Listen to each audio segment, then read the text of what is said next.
daha tatlı.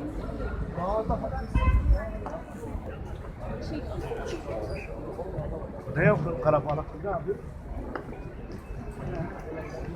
Anne zaten nerede? Diğer işlerine doğru gidiyor bak.